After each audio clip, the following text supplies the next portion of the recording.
you. Next tune we're going to do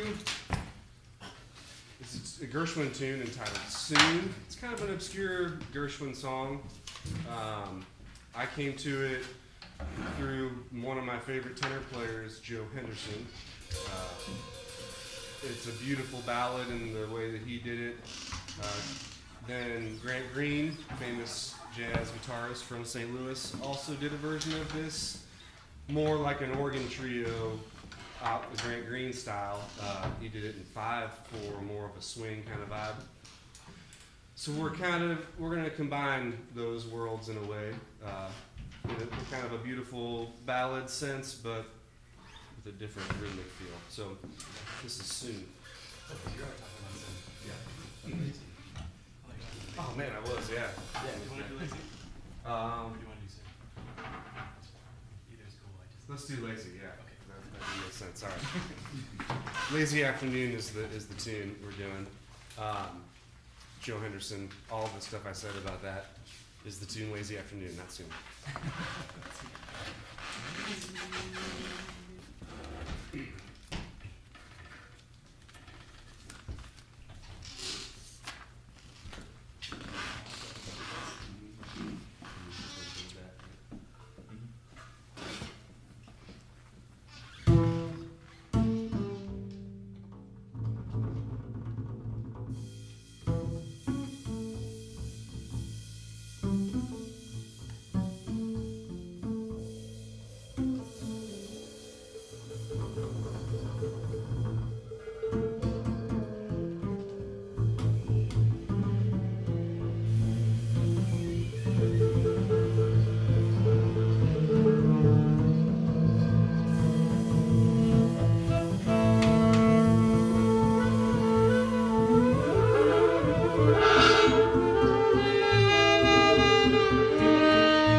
So if you're interested in that that inspiration for that, it's actually on a Pete LaRocca album, which is a drummer that Joe Henderson played with quite a bunch. And yeah, that's on that album. Let's do Soon. And this is a kind of a Gershwin tune, Soon. This was made famous by the version I know of, at least the jazz version. It was on Broadway in its song and dance form, but then Cannonball Adderley, another inspiration to most saxophonists, I would say, cut a version of this with Miles, right? Was it on Miles cut? Yeah. This is called Soon.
Are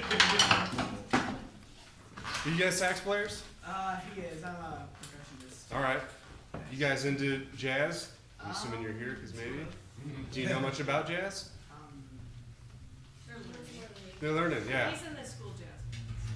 One thing that's awesome about studying jazz, which goes on until you're dead and gone, all right? We never stop learning, and there's always this goal that you want to be a little bit better, always, right? It never ends, which is frustrating and rewarding, right? Because sometimes you don't see your own progress, you know, because you're always critiquing yourself. But what's great about studying jazz, for anyone that is new to jazz, this format is a great lesson in, I'm not just a sax player, all right? I'm a percussionist, right? I'm also the piano player, right? All that stuff's in my head, and as a jazz musician, that's our responsibility to the music. That I'm not just here to play the melody. I'm not just here to move my fingers fast while these guys are behind me and not caring what they're doing, all right? Because it's interactive, right? That's the whole point, is that we're learning a language, right? I'm sure you maybe have heard it referred to as a language, right? And if you think of it that way, that we're learning it by ear, so like as a baby learns to talk, we learn to have conversation, right? Same thing here. There's a language we learn, whether it's a melodic or a harmonic language, right? If I play certain notes of the scale or whatever, and they can say them back to me, or there's a rhythmic language, I can just stay on one note and play just the rhythm, right? And then they can respond back. And then the way I like to learn the music is from both the right and the left side of my brain. So I learn it by my ear, or orally, right, which is the tradition. That's how it has been passed on. It's just no books, no sheet music, only me teaching you how to play it by ear, right? And then there's all the book stuff, right? School, university, studying music in school is fairly new, in terms of the whole spectrum of music. And how we teach it, the pedagogy, obviously classical music has had a evolution of how we teach that music. And jazz has had quite an evolution over the last 50, 75 years of how we're going to translate what we hear and what makes sense to our ears to what makes sense on paper, right? And how we can learn to compose and learn the language of improvisation, whether it's learning a sound or a scale that goes with a chord. So I think it's important to not be one-track mind on either side, like, oh, I'm only an ear player and I can't read.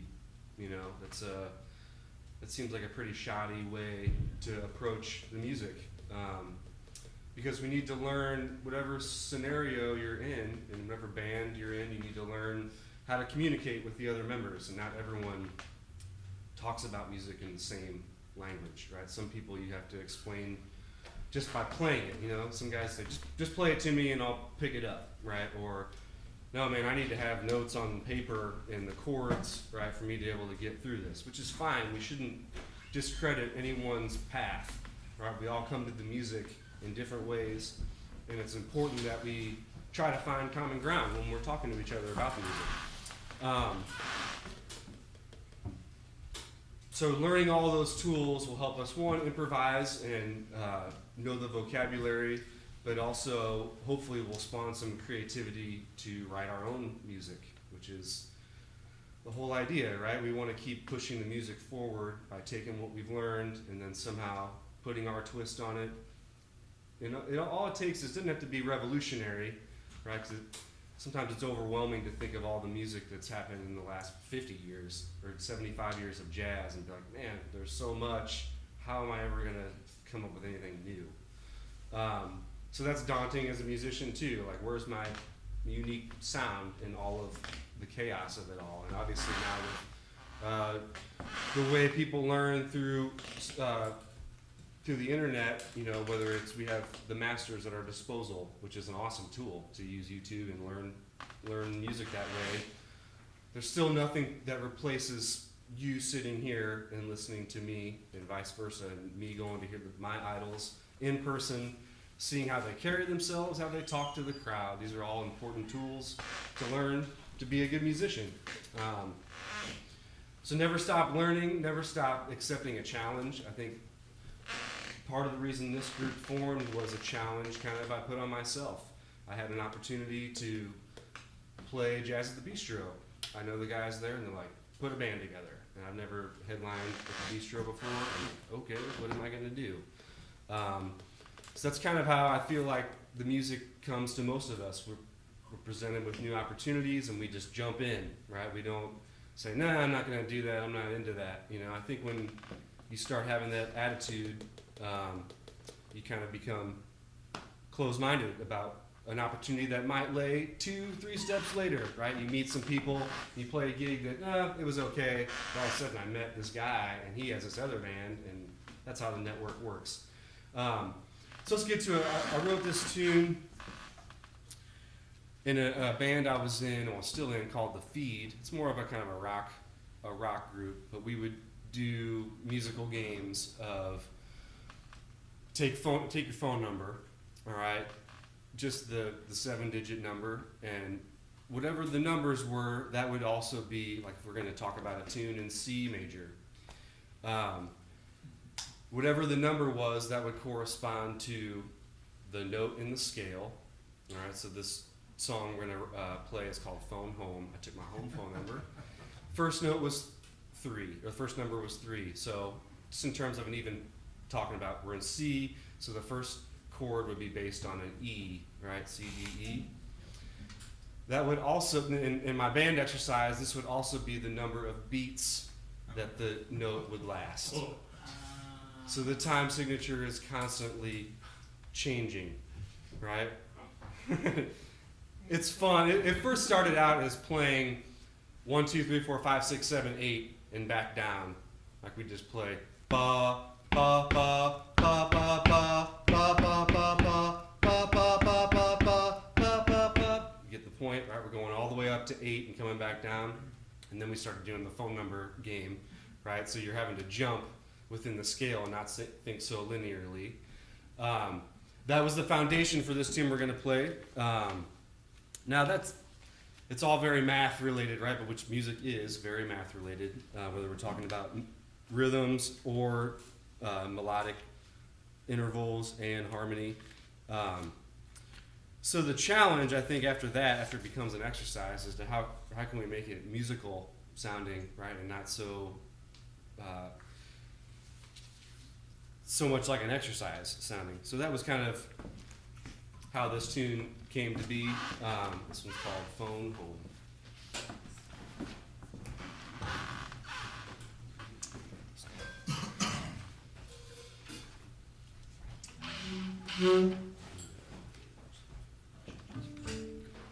We're supposed to guess your phone number after the tune. Well, what I did,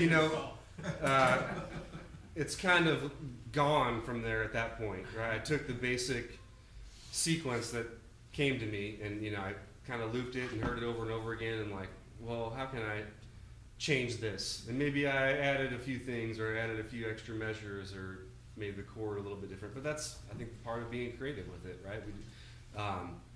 Because that's easy to do that, just to put chords to numbers, right? There's nothing really challenging or musical about doing that. But it's like, how can I turn this into maybe have some sense of a form? Where can I find a melody that sounds with this? Obviously, you're first hearing the bass movement, and when you do this exercise, like, whoa, how could I put a melody over this movement?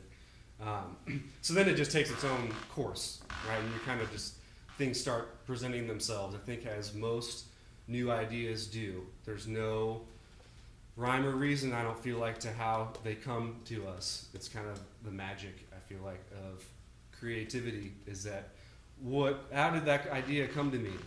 It's like I have all these tools that I've learned, but why did this come to my ear? Why did I hear this? There's so many experiences that go into, I think, shaping our idea and sense of melody, that then will, kind of take you on whatever becomes that. I think that, when I was talking about the sea of music, that ends up kind of being your sound, I think, as whatever melodies come to you from whatever influences you've had, it's your job, I think, to channel that and then sort of exploit your own sound, right? And not try to be anything you're not. I think honesty is key to playing this music. You know, we're vulnerable up here, right? We don't know what's going to happen on some level. Some things we do, but at the same time, just jumping off the cliff is part of the fun and anxiety of the whole thing, really. But all right, here we go. Phone home.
All right, so hopefully you guys thought there was some pleasant things happening there, right?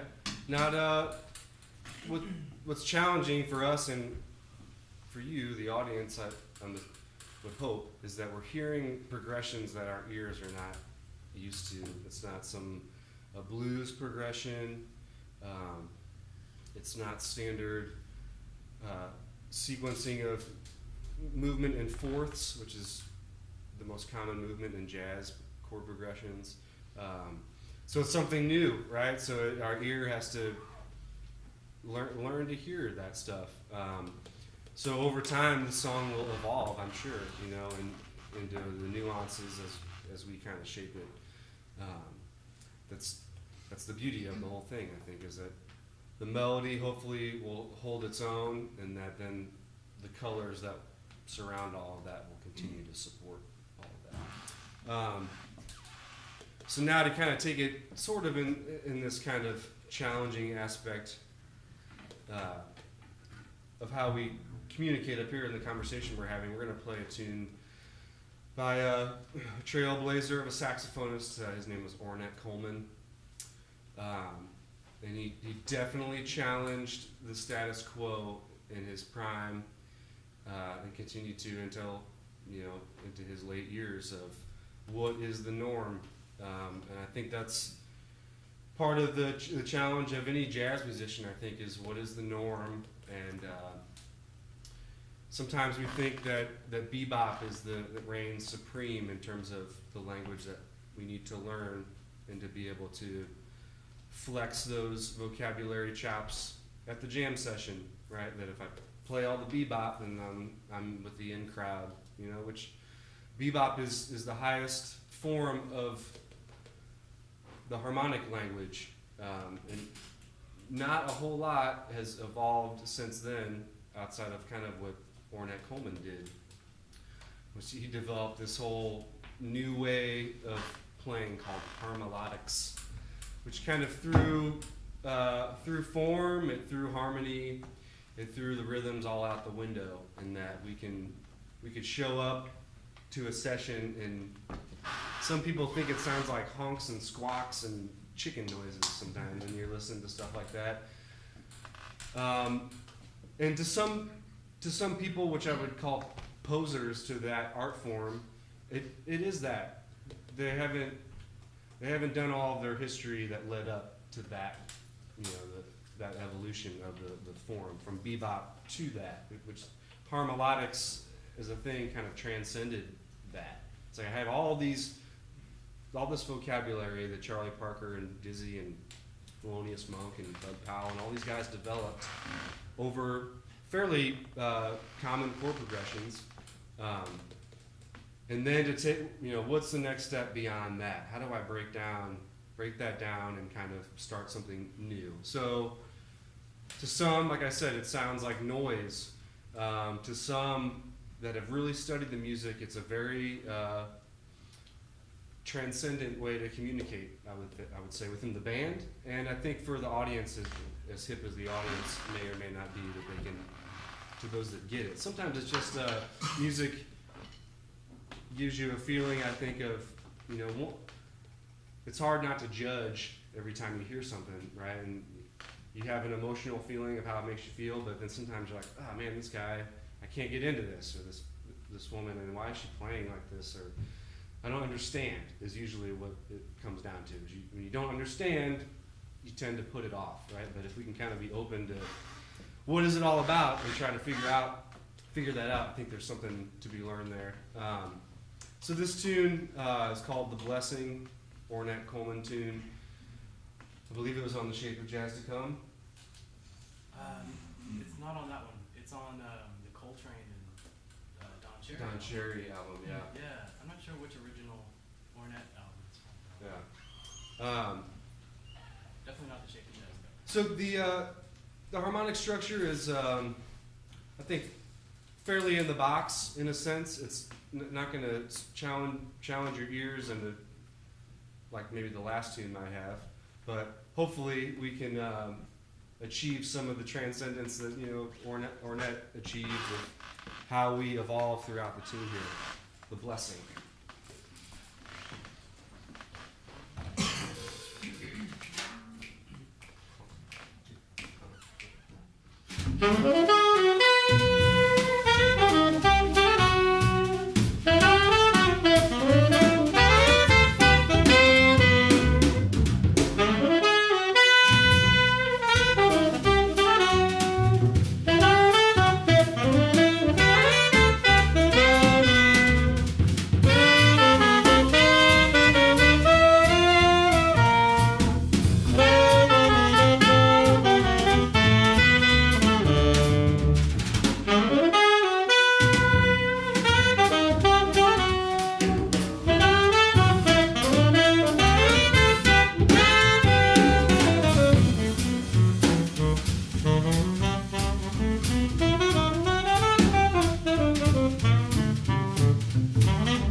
have any questions?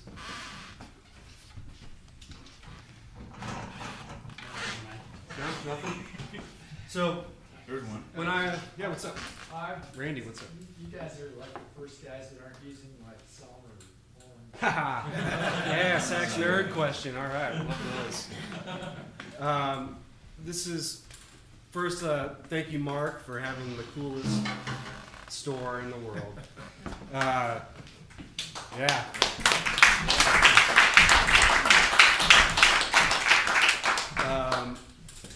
He nailed it with the slogan of the store. You know, it is a quest, and once you're exposed to all the cool instruments that are out there, especially in the vintage saxophone world.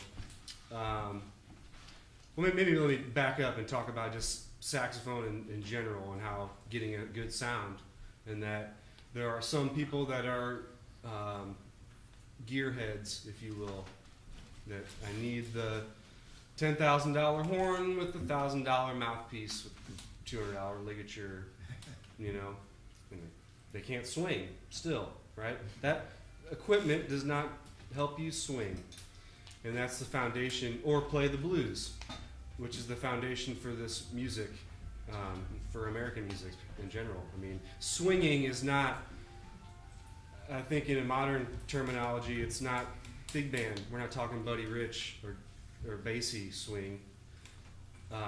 That is the foundation of it, but now swinging is we could maybe a modern equivalent of that is how maybe New Orleans music, which is kind of the root of all this, how that music has evolved from traditional Dixieland to what is maybe New Orleans funk now, which is kind of a hybrid of all of that melded into one now. And speaking of New Orleans, that's really kind of how I came to improvised music, was through New Orleans brass bands. When I was in junior high, I heard the Dirty Dozen brass band and the Rebirth brass band.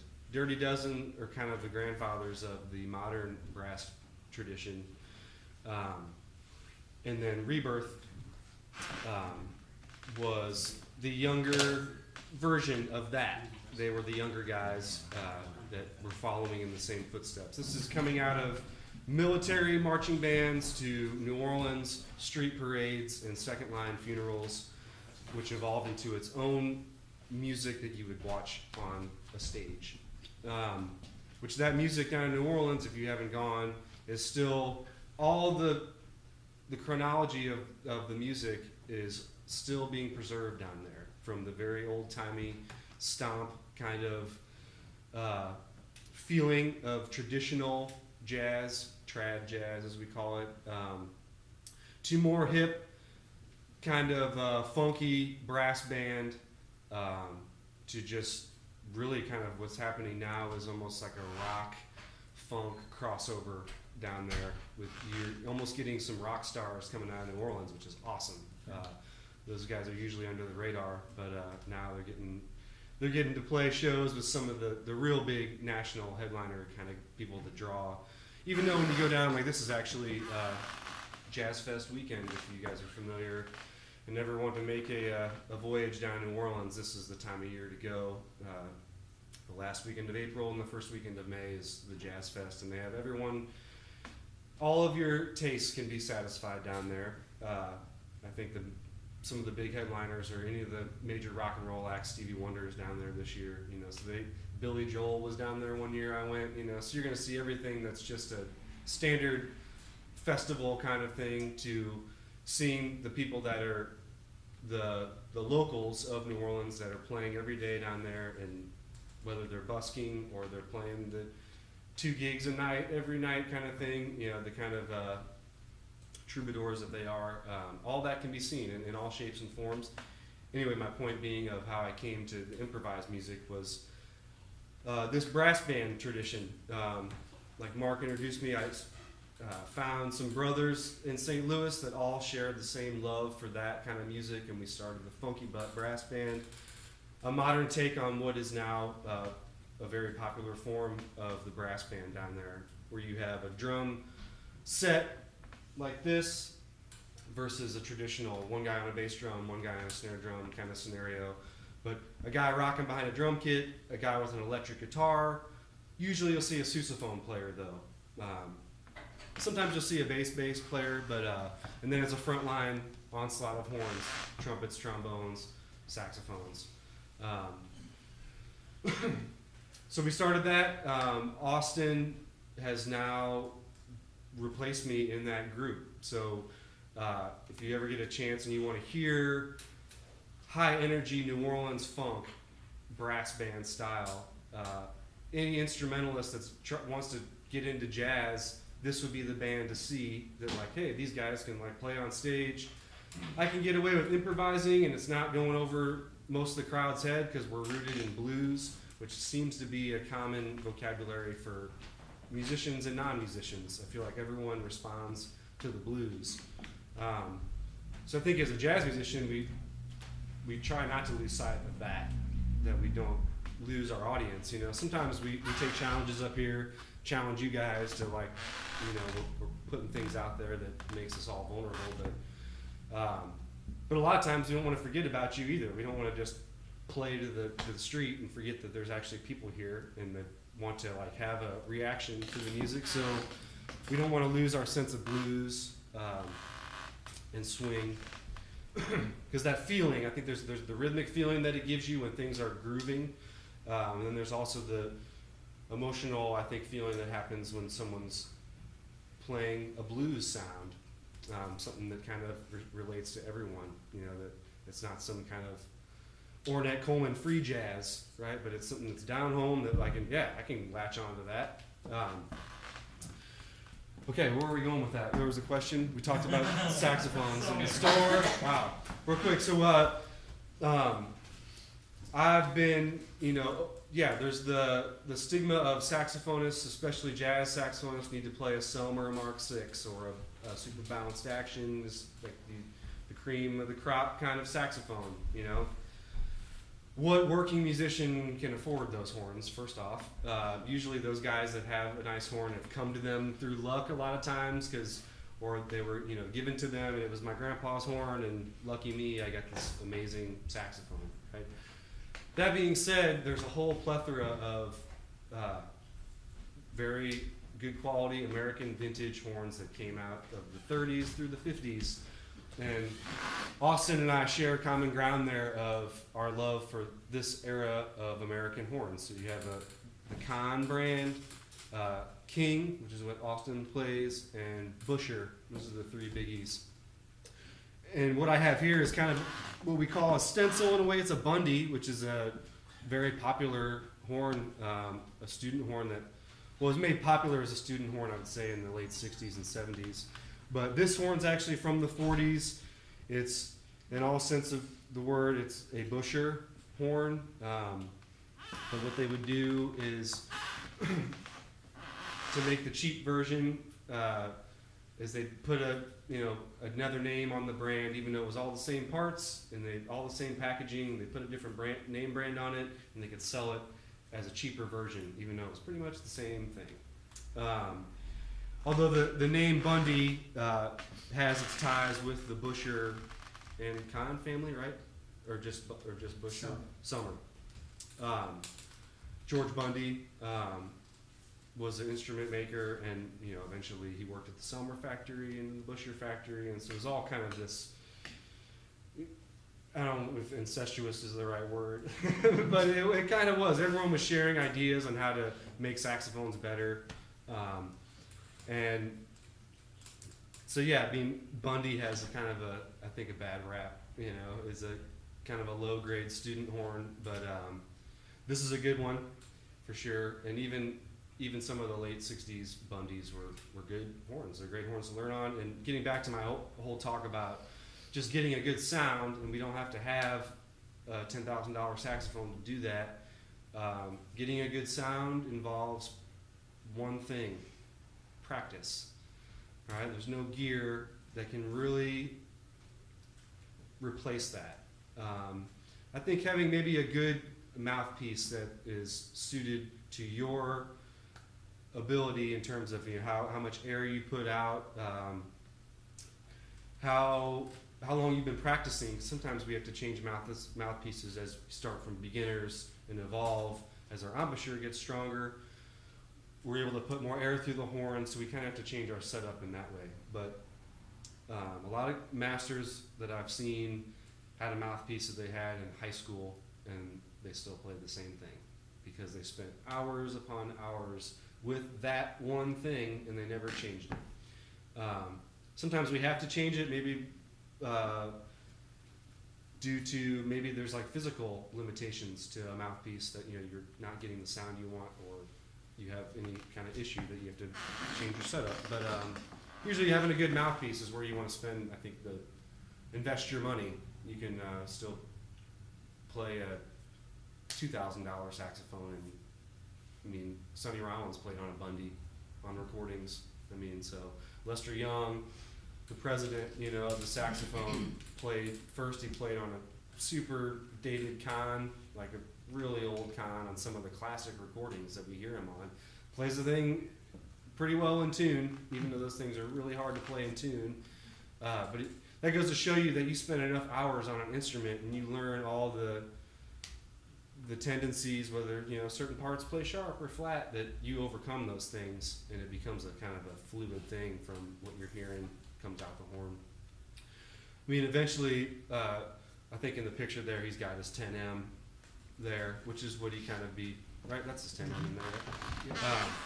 Which was his second horn, basically, which went on to all the stuff he did with Billie Holiday, and all those recordings is on that Con 10M. So yeah, he's not playing a summer. Dexter's playing 10. Gordon's not playing a summer. All the Blue Note stuff. Yeah, Cannonball. Did he ever have a summer phase? I think so. He was a King Super 20 guy from almost all the recordings we know. So I mean, yeah, it's nothing replaces practice. You don't need a summer to play jazz. Play whatever he can get his hands on. Yeah, that's just the real talk there. These guys were playing day in, night out. Who knows what kind of repair tech or access to any kind of shop, or to keep their horns in any kind of playing condition. I mean, here in our shop, we see guys, particularly from the South, because of all the climate scenarios that they're faced with. But these New Orleans guys that come up, their horns are trashed, and they still sound good on them. I don't know how they're doing it. They've overcome all kinds of leaks on the instrument. But anyway, any other questions in that regard? Yeah. You talked about gear and mouthpiece, and I was wondering, how did you guys happen to settle on your hard rubber and away from the metal? I think you go ahead, Austin. Talk about it. So I experimented a lot. Like I started on like a hard rubber, like C-Star or whatever, and like when I first started college is when I started like experimenting with different mouthpieces. But I started with a metal one. But back at that time, like I didn't have a concept of my own sound really yet.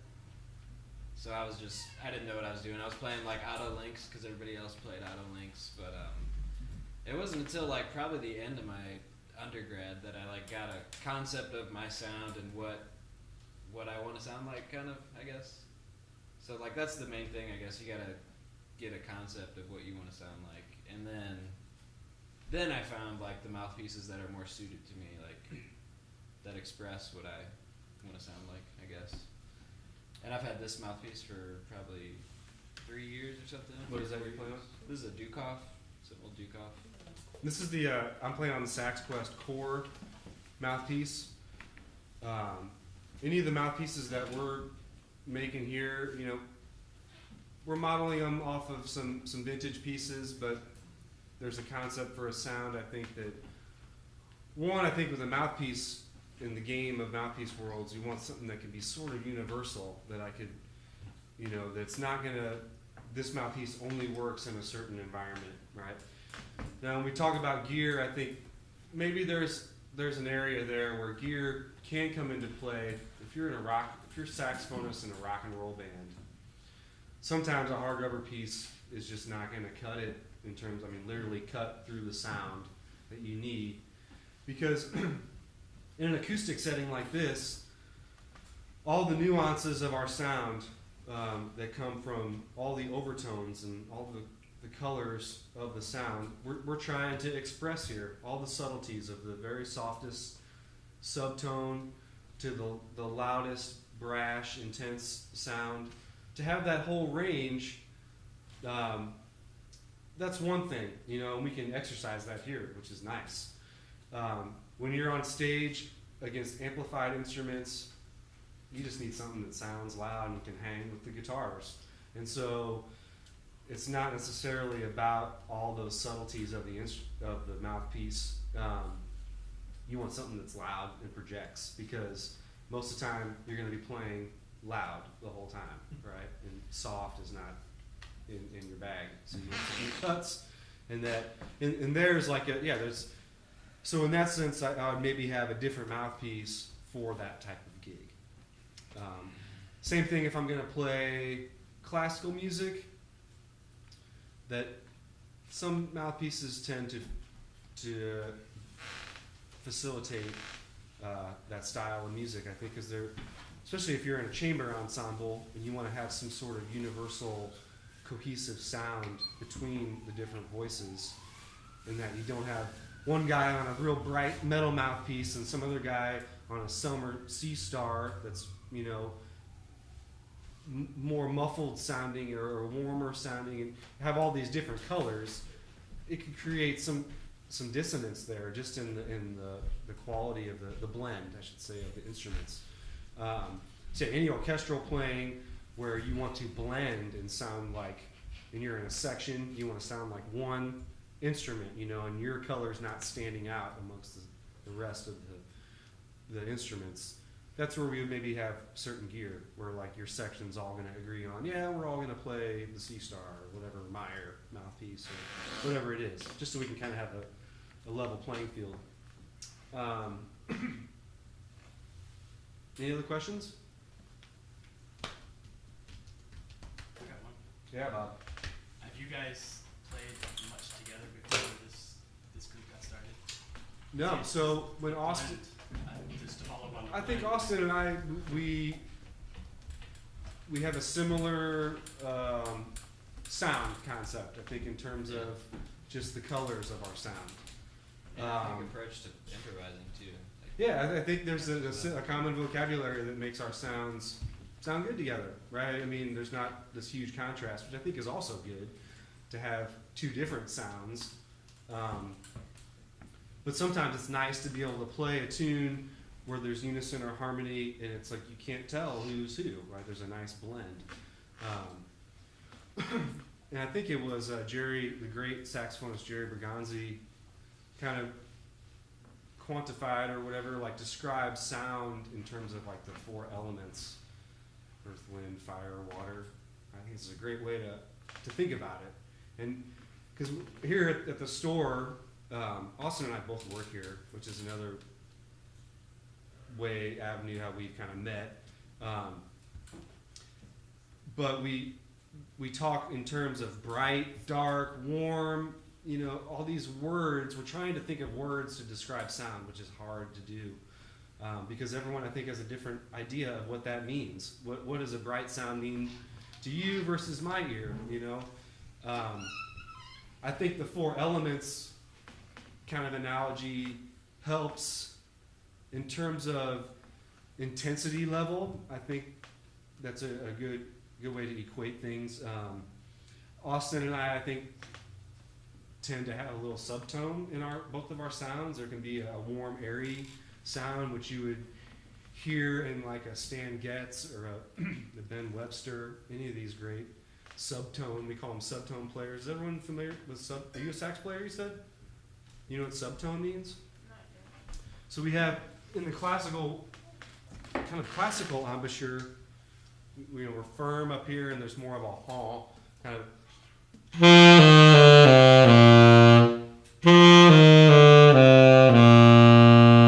Where I keep that kind of open haw sound. Subtone turns into almost like an overbite a little bit, right? Like, and my bottom lip is real soft, like a cushion. I can get more air in the sound.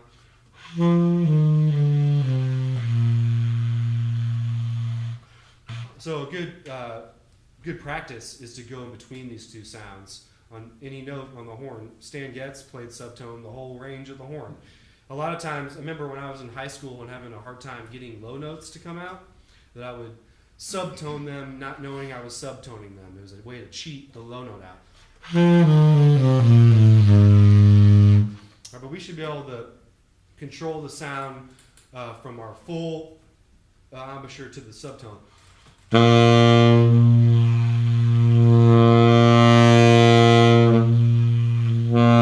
And go in between those. And even on the high notes. I think Stan Getz is the perfect example for that. So, and Lester Young too. Lester Young, I mean, Stan Getz was modeling his sound off of Lester Young and Charlie Parker. But Lester had this great subtone too, where we can play up high.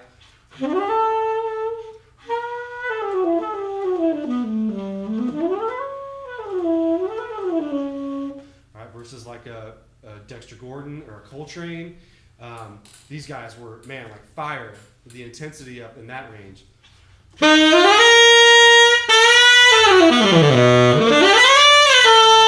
like a guy like Michael Brecker, who took that approach to a sound concept, and he just like turned it on its head, right? And so, but that's to say too that like with one mouthpiece, I should be able to experiment and explore all that full range of sound, because there's an emotion attached to those sounds and a feeling and an intensity level, right? I think that we should be working on getting all that full range in our sound, whether it's a real heartfelt, sad ballad that we can play very quiet to a very intense, maybe modern sounding fusion, fast sounding thing where we really want to be laser with the sound, right? But having a mouthpiece that can do both of those is important, I think, so we're not just, I can only play loud and bright or whatever, but I can have the full range. Yeah, thanks for that question, Bob. Let's do, let's see anyone has anything else they want to know about anybody in the band. We'll play another song. Let's do another original. Let's do, First Impressions. Want to? Yeah, let's try that one. Okay.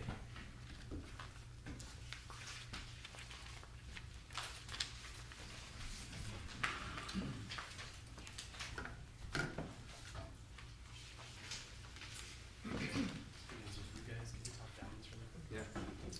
So you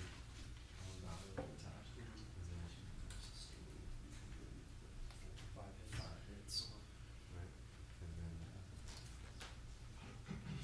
A to here, we do this twice. That far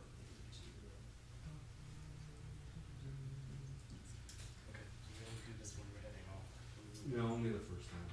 The second time, we put that in there. We go. Okay, the opposite. Okay, so we put this in the first repeat, and then we go from here on the second.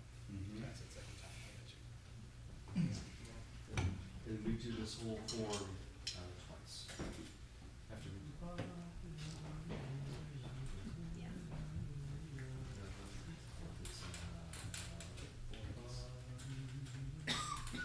So back to the editing. And then how do we get to C? That we only play C at the very, very end of the song. That's like an A. Yeah, this is the last one. And we open up B for the solos. Open up B for the solos. Alright, so another new one. We called it First Impressions.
Any other questions?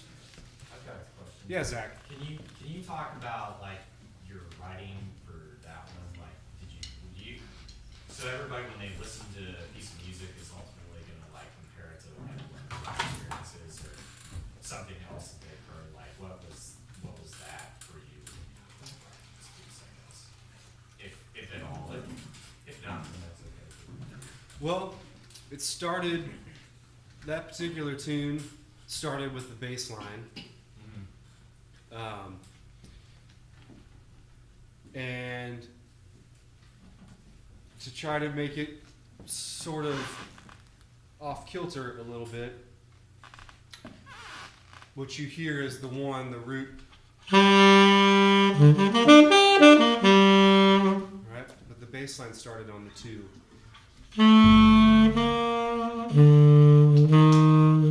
Alright, so where you think maybe it's going to resolve, it continues to kind of keep you up.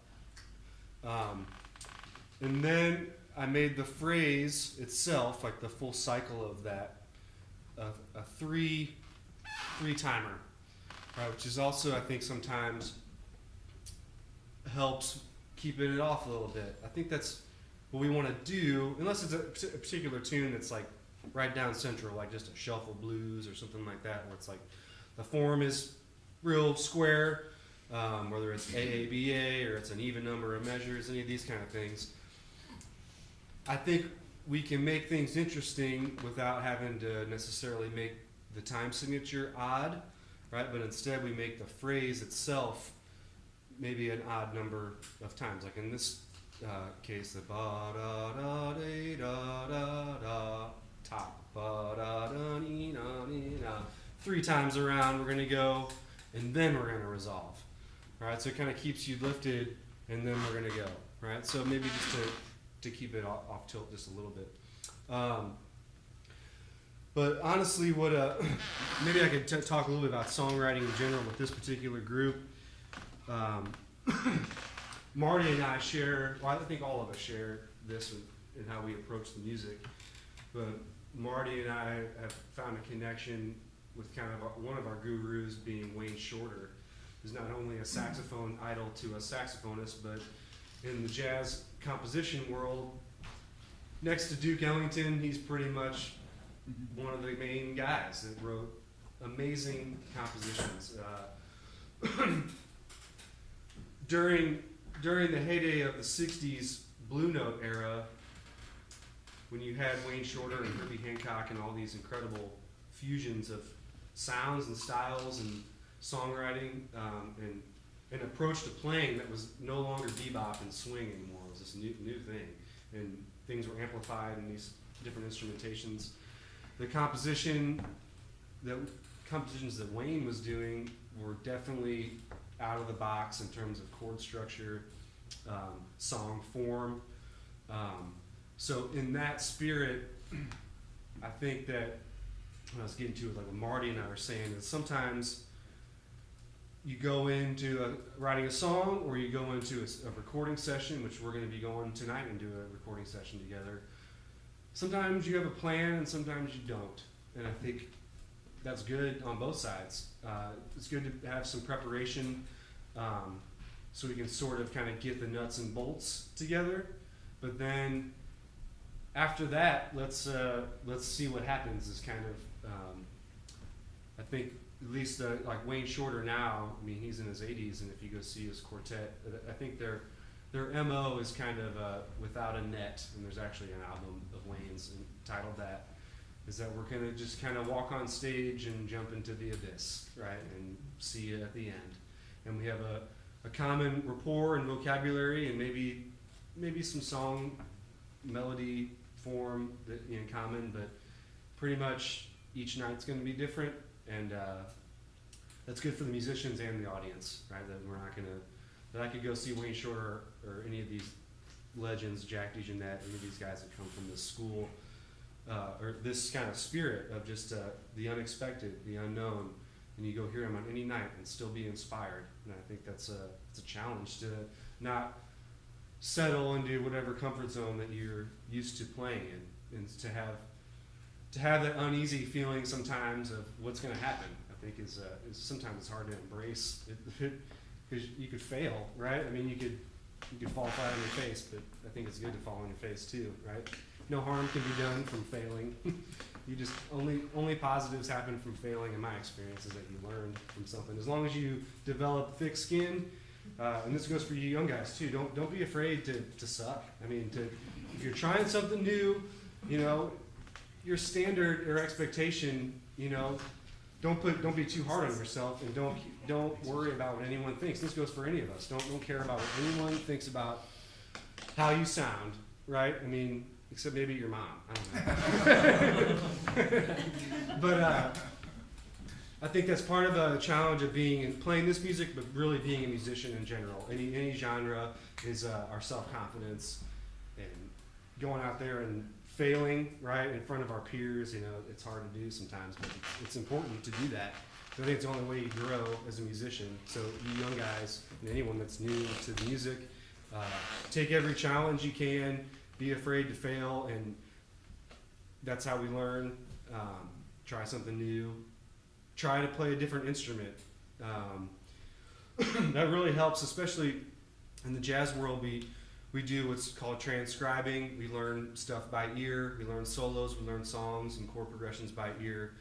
But I think it's important as a saxophonist that I'm not just listening to saxophone players, but that I'm listening to how all the other instrumentalists phrase and play and all the nuances that come with, because each instrument has its own like isms, if you will, things that they can do that only that instrument can do, you know. But the guys that have kind of crossed over that, and like, you know, whether sax players, I know Michael Brecker in particular, he transcribed a lot of like these Delta blues guitarists, and so there's some great recordings of him like emulating that sound. You know, it's like really whatever you're hearing in your head, you could, for the most part, probably achieve on your instrument. You know, there's going to be some maybe physical limitations or range limitations, but for the most part, when you really are connected with your instrument and have put in a lot of hours of practice, can't stress that enough. I mean, there's no shortcut to playing good music, playing this music. You have to practice a lot, and there's no two ways about it. There's lots of everyone, I feel like, has some natural talent to play. It's as simple as us as babies learning to mimic. I mean, that's the same skill we learn or use to learn music. A lot of us neglect that skill as we get older. I think maybe because of self-confidence, feeling that like, oh, I can't do that, right? So we're afraid of doing it, putting ourselves out there. But trying the new thing, I mean, is important. What other questions can we maybe answer before we get maybe play one or two more? Anything else you guys want to know? Yeah, what's up? I've got one on the subset composition or improvisation. When you guys are listening to other players, are you listening analytically? Are you listening to, hey, I like that, and then it strikes you? Or how do you go about listening to other musicians, whether it's on the sax or something else? Does anyone else want to take that? What do you think, Mike? It's just like us having a conversation right now. It's like we've not ever met each other, but I could ask you, hey, did you see the game last night or something, and we could talk about it. And that's what it's like for me when I play. It's never really analytical, maybe more emotional, or I might be thinking about some way that I want to shape music or something, but it's never analytical. But to me, it's all about having a conversation just like you do when you sit down at breakfast with your wife and your friends or something. Just what it is, for me at least. I feel like I'm like, since I started studying jazz, I'm like cursed because I'm always analyzing all music I hear. I can't help it. Even I wish something I you're hearing for the Oh, first time. I thought you meant when we were playing. You're talking about learning or actually performing? Learning, something that you're going to put in this repository of ideas that can come out. Yeah, I think for me, it's different for everyone. But maybe we all share something that sounds good. What was that they played? I think that is the common ground for, on the non-analytical side, what sounds good. Ultimately, I think trumps everything. Why does it sound good? That's a two-folded question or answer of there's an emotional attachment to like, man, that sounded good. Why did that sound good to me, right? Was there a blues feeling that I liked about it? Was there a rhythmic tenacity or intensity that I liked about it? And then there's like, maybe someone's playing something that's dissonant to the changes that struck your ear. It's like, what was that? My ear can't, I'm not understanding why that sounds good, right? So maybe, I think, on the analytical side, yeah, I mean, when I sit down, when we kind of talking about the left brain, right brain scenario, right? Something sounded good, that's my right brain. I felt good, that's my right brain. But then, like, I sit down with the lick or something, or the idea, and figure out why it sounded good, right? What's the math behind it? What was the rhythmic idea behind it? I think it's important too, as we're learning the language, that we don't forget about the rhythmic language. And there's a melodic and harmonic language, right? This note sounds good on this chord, right? And that's something that goes with our ear training, to be able to hear what. Basically, it's really just intervals, I would say. The feeling that an interval gives you against the foundation, or sometimes it's the root, most of the time it's the root of the chord, right? How does the major third make you feel? How does the raised fourth note of the scale make you feel? I think these are all emotional feelings, but then the really high spiritual composer guys knew these mathematical, analytical secrets and exploited them. You know, there's whatever it is that, why certain Bach fugues sound better in the key they were intended in, or they sound different in a different key, right? And why did the composer write in that key? So that's another kind of higher level thinking of like associating a key with maybe a color or a feeling, like, oh man, C gives me this feeling, or if we're going to reference Spinal Tap, it's like D minor is the saddest of all. Why is that? Is there a math behind that? I think my brain tends to think that there is maybe some math involved there, some frequency and that kind of analytical side, that's trying to merge our heart and our brain, really. I think, like the analysis of it, because I think the analysis, though, comes after, right? I think that's with all music, from caveman sounds to like, this feels good to express this emotion, and then some guy that's writing a book is like, this is why it sounds good, these are the rules for why it sounds good, right? So we have to try, it's an ebb and flow, but learning the music, you should try to do both, figure out why. I think analyzing it helps, to kind of broaden your whole range and your versatility. As a saxophonist, specifically, you want to learn an idea, whether it's a simple blues idea or lick, as we call them, play these things in all the keys, right? Because there's a whole technical side to that, right? You have to, it's different than like a guitar player or a singer, A singer can sing, and we're all singers, right? I mean, it's our common musical instrument.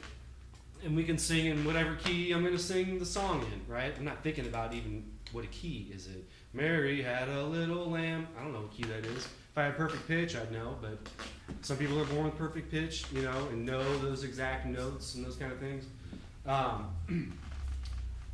But then, analyzing it is important too, because on our instrument, we have to have some kind of fluidity to be able to function in any key, right? And there's hurdles that come with that on a saxophone, right? Some key signatures seem to feel easier on the fingers. I don't know if that's because of the design of the instrument, or maybe because we all learned our C major scale when we first learned the instrument, and that kind of cursed us. Why didn't we learn the C sharp major scale? To start out, and then C sharp, we would have been burning in C sharp, even though no one calls tuning C sharp. Somewhere I read that Desmond liked the key B flat. I wonder why. Oh yeah, Coltrane did too. Yeah. He wrote, like, all his tunes are in E flat. And that kind of goes, I think, back with the Bach thing too. Like, well, I mean, this key sounds good to me. I'm hearing the song in this key, but it also maybe it feels good on my horn. Versus like a guitar player or a singer. I mean, the singer is limited to their range and what is they're comfortable singing a song, you know, every key that they feel comfortable singing in. It's not about like at the jam session, what's the stock key, because the first recording of that song was done in that key, so we're going to usually play it in that key. But I would encourage anyone that's not singing as like that's your main instrument, but if you're not a singer, to do gigs with singers, because it forces you. You have no choice but to play it in the key that they sing it in, right? And so you have to learn, and which is a great exercise. I mean, we should all be able to play nursery rhymes in every key, right? And start on any note, and any of those kind of songs that have been in our heads since we were born, you know. Randy, did you have another question? Yeah, sometimes your sound was most reminiscent to me of JJ and K, the two trombone players. And I grew up listening to some of their albums. Yeah. So I hear the changes in there. Have you ever? Well, yeah. I mean, there's that, and there's like the Jerry Mulligan stuff. Because he had a couple albums where it was we did him and Paul Desmond had, I think. Chet Baker. Chet Baker. Yeah. There's Paul Desmond and Jerry, and there's Chet Baker and Jerry. Yeah, which is it's just a lot of fun to be able to explore and not.